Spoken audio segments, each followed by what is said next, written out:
আসসালামু আলাইকুম, কেমন আছেন সবাই? যে আজকে রান্না করতেছি হচ্ছে ইলিশ মাছ।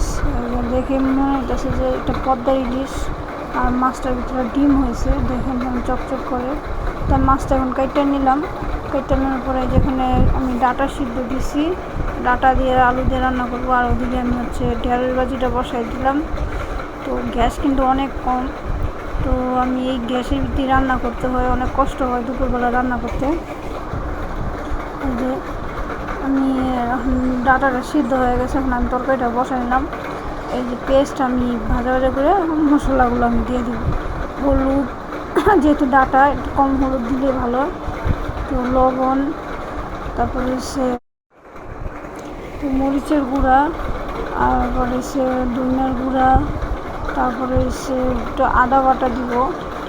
তো মাছ, ইলিশ মাছ তো তেমন আদা বাটা না, রসুন বাটা, কারণ আদা বাটা দিলে মাছের মজাটাই যায়। মাছের ভিতরে কেউ আদা বাটাটা ইউজ করবেন না, এখানে রসুন বাটাটা দেওয়ার চেষ্টা করবেন। রসুন বাটা দিলে তাহলে মাছের একটা ঘ্রাণ আসে, নাইলে মানে মাছের স্বাদটাও নষ্ট হয়ে যায়, ঘ্রাণটাও নষ্ট হয়ে যায়। তো এখানে আমার ভাজিটা হয়ে গেছে।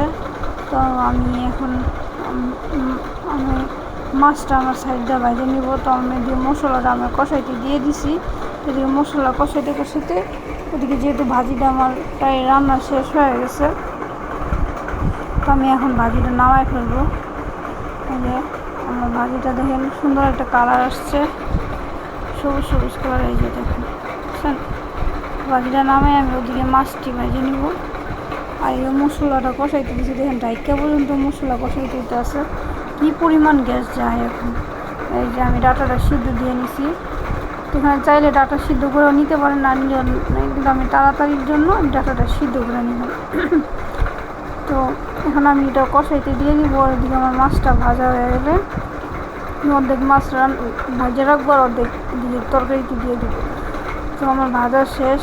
এই যে দেখেন, এই যে মাছটার ভিতরে ডিম হয়েছে, আমি ডিম শুদ্ধ মাছটা দিয়ে দিলাম। সাথে 2-3টা পাবদা মাছ ছিল, ওইটাও দিয়ে দিলাম। ওইটাও খাওয়া হবে, ইলিশ মাছটাও খাওয়া হবে।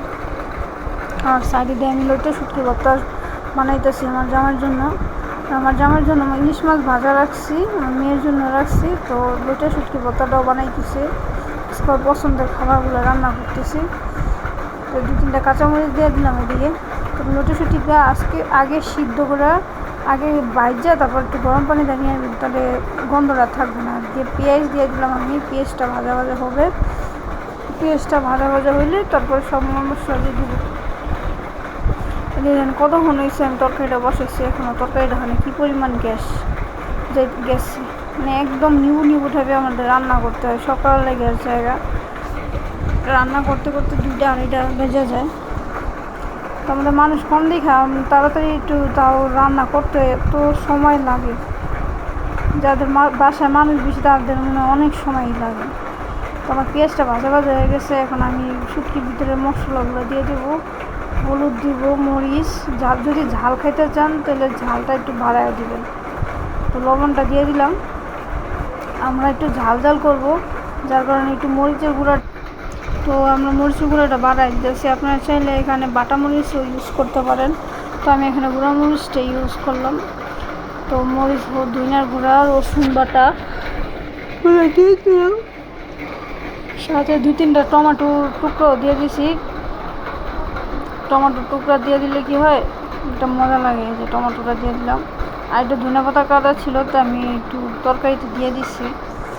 ডাটা তরকারিতে জিরা দিলেই ভালো লাগে, তো আমি একটু ধনেপাতা কাটা ছিল, আমি ধনেপাতাটা দিয়ে দিলাম এটার ভিতরে। আর ওদিকে মশলাটা কষাইতে কষাইতে যে শুটকিটা ভালো করে ধুয়ে আমি দিয়ে দিচ্ছি। এখন আমার শুটকিটাও প্রায় রান্না শেষ। তো আপনারা দোয়া করবেন আমার চ্যানেলের জন্য, একটা লাইক, কমেন্ট আর একটা সাবস্ক্রাইব করে দিবেন। ধন্যবাদ সবাইকে।